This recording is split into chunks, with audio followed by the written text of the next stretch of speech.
Hey, Karen. These notes I'm just sending just to you. Not going to post this publicly, not because it's anything bad, but there's a couple things I want to specifically say. I listened to 4 or 5 minutes from this mark on. I feel like I actually should have listened to more beforehand, but I have a feeling I know what happened, and I just want to go through it. And I also couldn't tell if what I was listening to was the right call, because you say, what do you do when a prospect says before you give the invitation and the pricing that they need to see something in writing? And where I was listening to it sound like this person had the price drop. So I couldn't tell if you were talking about two different things. So let me just take a few minutes and go over a couple different scenarios.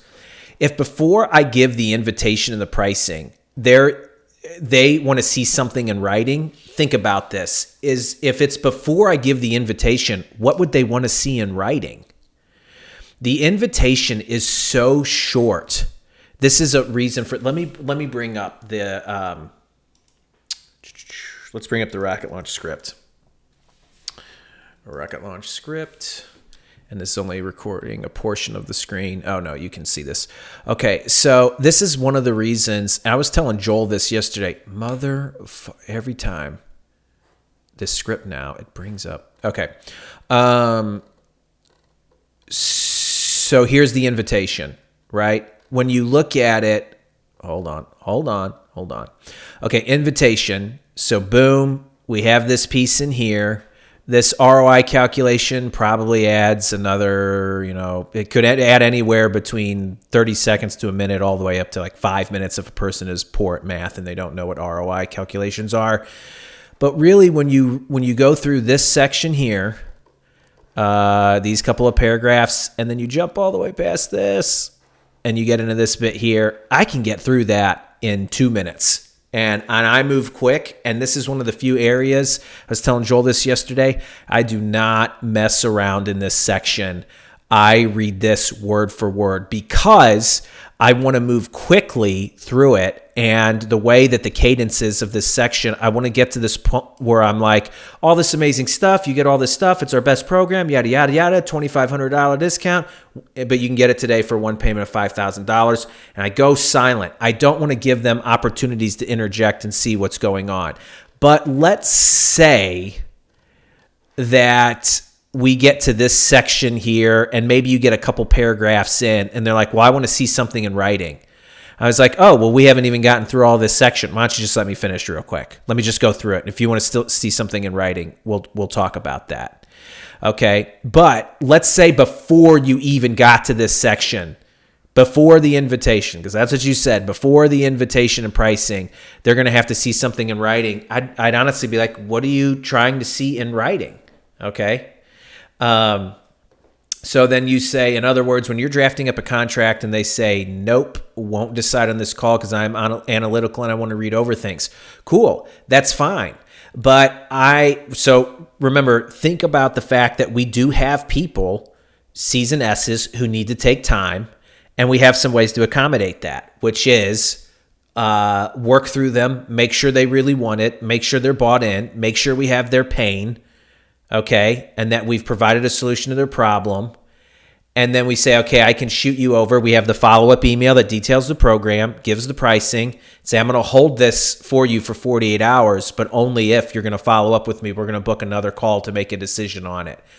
Okay, so, I'm supposed to have a decision call tomorrow. And of course, even though he said yes on the call, he hasn't accepted the calendar invite, which in the past means he won't show up. I just sent him an email.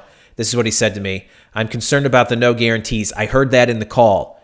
That's a bit of a concern for me. There's where, if through all of this is where we can say, let me back up. I think that there are times where we're looking for the most big picture advice in the world.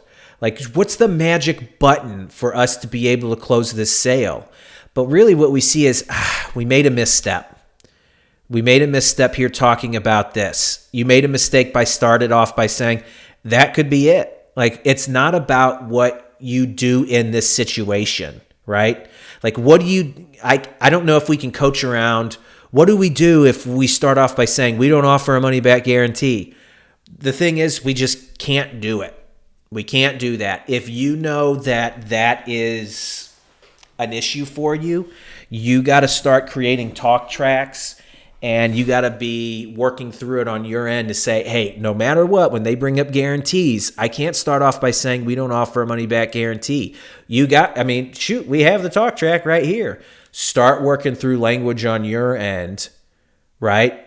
Because what you are saying is, you bring up I'm being very detailed here, nitpicky, but meaning I assumed this is a bad place to be.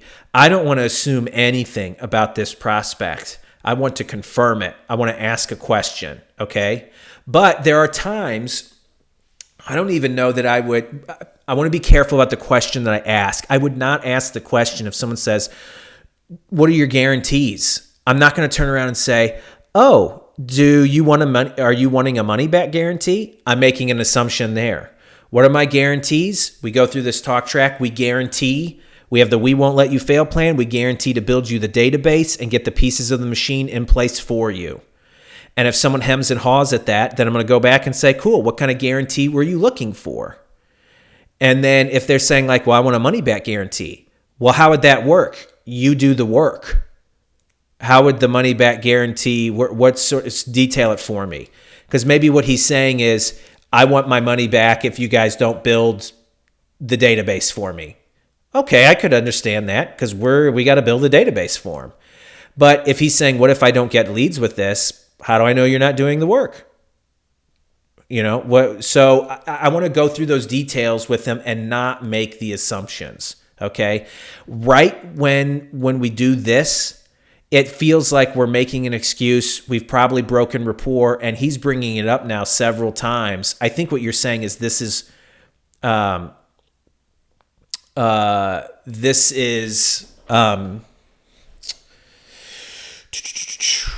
something that he responded to in email. Okay.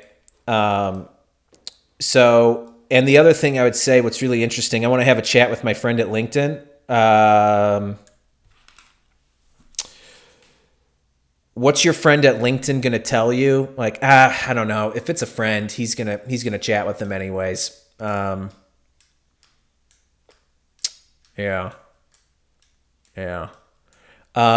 Shit. You know what you should have done? We have a case study here that LinkedIn features. Do you have links to that? Let me know. We have a case study and screenshots of this case study and testimonials of LinkedIn using case studies of our work. You get what I'm saying? Like, it's a case study that LinkedIn put out about our work. LinkedIn is such a big company that this guy's friend might have said, like, I don't know, I've never heard of this company, but there's a lot of LinkedIn marketers out there that are shysters. That person could actually say that. And if they come back with that, just say, like, yeah, your friend is probably just not high enough to know this, but here we go. Here's some material on LinkedIn has showcased from our work, of the work that we've done with them. So there you go. But the biggest thing is this guarantee bit. If we use the wrong talk track, then we got to say, we're not going to be able to come up with a situation of what's the talk track for when we don't use the correct talk track for dealing with guarantees. And then we have to backtrack about, we won't be able to do that. The goal is to go back and get the talk track right for the guarantees. By the way, I handled the guarantees question also, perhaps because of my weak pain steps. When I hung up the call, I already sensed that I'd lost the sale. You know, another thing that's really interesting, I'll continue to give you notes. I want to listen to calls. I want to go through everything. We're going to keep doing that. But you're getting to a place where you start to know, right? You're starting to feel it. You're smart. You got chops. You're starting to know and understand, I already know what I did wrong. Okay, we should still talk about it. We should still correct it. But when you start to know this, start building into your talk tracks, like, where are the places where you commonly misstep? All right, the guarantee one, we've already seen it. We've done it a handful of times. You're making the assumption, you say, we don't offer a money-back guarantee. This language should never be, I would never, ever, ever say this phrase. I would never echo it, all right?